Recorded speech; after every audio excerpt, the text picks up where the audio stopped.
Hi, I'm Sean Cassidy. And I'm Farah Lev, and this is Spoke TV, your source for local and campus news, produced by second-year journalism broadcast students. With the city growing, so are the media outlets. CBC Radio opened a new studio downtown Kitchener at the beginning of this month. Patricia Lico has the story. CBC came to Kitchener-Waterloo in the month of March with its new building right in the heart of downtown Kitchener, just a stone's throw from City Hall. The new studio will air the show Morning Edition, a platform for airing a mix of hyper-local news, current affairs, and local cultural content.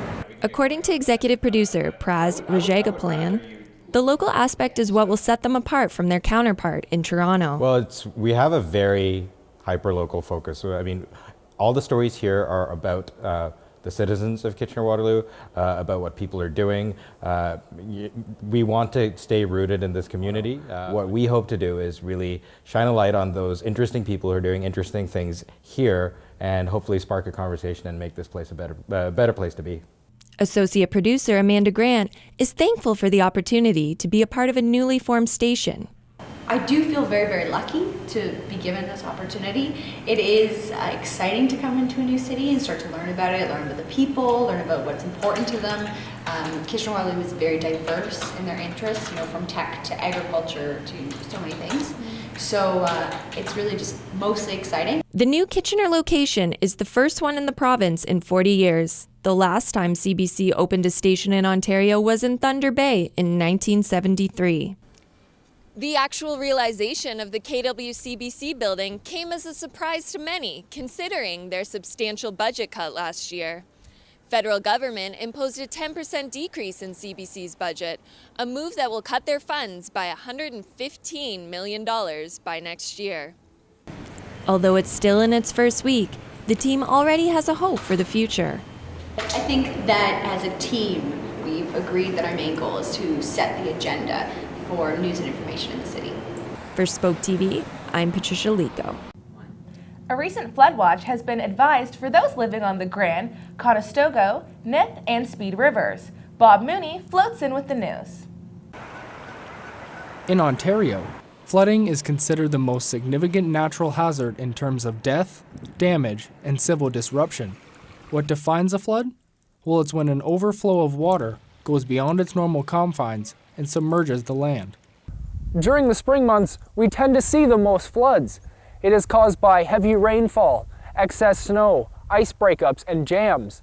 We had the chance to speak with Dave Schultz of the Grand River Conservation Authority to see why this area gets so much water in the springtime.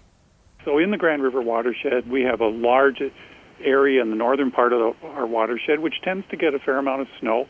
And it's mostly been cleared of trees and vegetation because it's quite good farming area.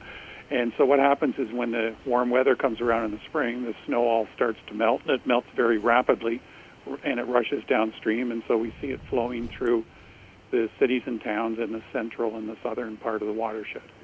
When a flood enters a town or city, many homes and businesses can be hit hard by expensive water damage and could take up to weeks to repair.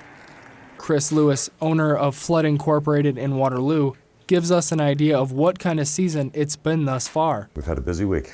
In the last week with the meltdown we had quite a rain earlier in the week, so the accumulation of snow and rain, of course, the ground was saturated and filling full of water. We saw sump pump failures mainly. We've seen backed up sewers. We've seen window wells that weren't functioning. Typically your overabundance of moisture in the ground type losses is what we've been experiencing this week. The Grand River watershed, which runs from Dundalk to Dunnville, has already had flood warnings over the past few weeks. Floods could happen at any time of the year, and not just in the spring, so always be prepared. For Spoke TV, I'm Bob Mooney. The University of Guelph's open house is a long-time tradition known as College Royal. Spoke TV went to check out the sights and sounds. Established in 1964, the University of Guelph is one of the top universities in all of Canada. Every year, the university welcomes thousands of new students to educate and enlighten. And every year, the University of Guelph also hosts the largest open house of its kind in North America.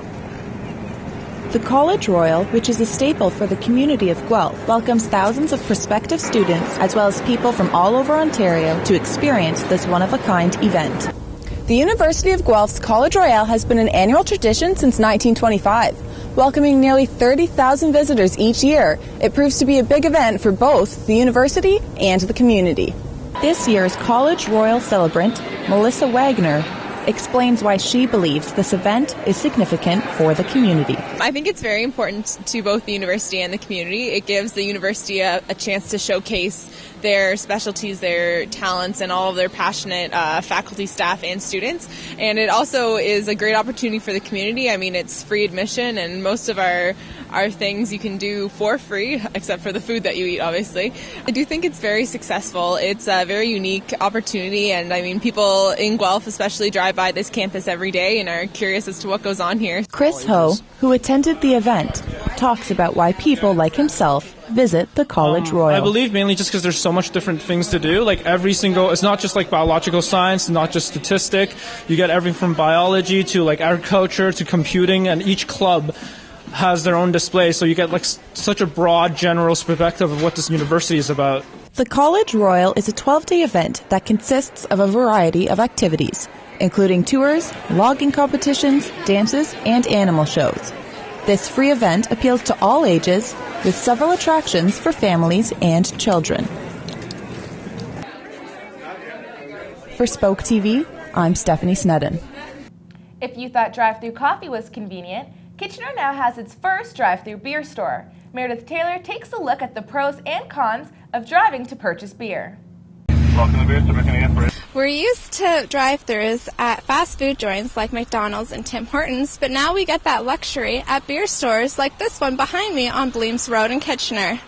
How the drive-thru works is you drive up through the designated area where there is signs. You stop and order at the intercom, and then drive up to the counter where you present your ID and pay, and then an employee will come out with your purchase. For Chris George, he didn't use the drive-thru this time, but did during his last visit to the beer store. I used the drive-thru, I used it last weekend, but I used it because I had all three of my kids, and they're 4, 3, and 1, so I can't take them into the beer store. So I basically grabbed a couple beers through the drive-thru. Well, they'll put the cases in your trunk, or individuals you can hold. Apparently you're allowed to have closed beer in the front. I didn't know that. It feels weird to me too, so I put it in my truck. With the beer store's close proximity to Conestoga College, there is concern that students will utilize the new drive-thru to purchase beer while under the legal age, especially at night when it's dark and customers may be harder to see properly. Resident advisor at Conestoga College, Krista Young, explains. Oh man, there's so much underage drinking. Like, there's a new beer store that they have the drive-thru for. Kids go through there all the time. It's one kid that's actually of age, and they come back with like packs and packs of beer, which makes my job difficult because then I have more underage drinkers and they just go wild here in Res. Despite the concern, the beer store is following the law and has no plans of discontinuing the drive-thru. The drive-thru on Bleems Road is the third beer store drive-thru in Ontario. They are currently planning a fourth one to be implemented in Woodstock that's set to open within the next year. For Spoke TV, I'm Meredith Taylor. Cosplay, the act of dressing up as your favorite comic book or anime character, was put to good use to raise awareness at Kitchener's Delta Hotel. Daryl Vandenberg reports. Action, candy, and even music are some of the things you can find at Amico, a local mini convention. But as a way to help a friend battling breast cancer, Cosplay for a Cure sells photography at conventions like this one that allows their charity to operate. All the money they make goes towards the Breast Cancer Society. The founder, Casey Brown, started this to help her friend, but also to create awareness among young people. A lot of people in the con age bracket don't think it's going to affect them because they're under 40, they're in their 20s, they're 19, and it does. It affects anyone and everyone. In 2012, the Canadian Cancer Society found that more than 2,000 people between the ages of 20 and 29 were affected by cancer. Shannon Nepperly was one of them, a 30-year-old that was diagnosed with stage 3 breast cancer a year ago. I think it's just more, it doesn't come up as much for people who aren't affected. Like, it's not that they don't care, it's just that it doesn't, it's not as in their face, I guess is the way to put it, as someone who, say, like their family has it. The charity likes to get out to about 4 events like this one in Kitchener and wants to get into bigger conventions. Our goals are eventually to become our own nonprofit so that we can do any sort of fundraising event cancer related. So we could raise money for the Javinsky Center in Hamilton. Many of her friends came out to show their support and join in on the activities, including Cosplay for a Cure photographer, Drew Chin. Because it's affected a few of my friends, Shannon being one of them, and other cosplayers from the States as well inspired this as well. So, just to help out the community. They made $700 at their first convention with no source for funding and all their expenses paid out of pocket. About 22,700 women are diagnosed with breast cancer each year, and Cosplay for a Cure wants to see that crushed. For Spoke TV, I'm Daryl Vandenberg.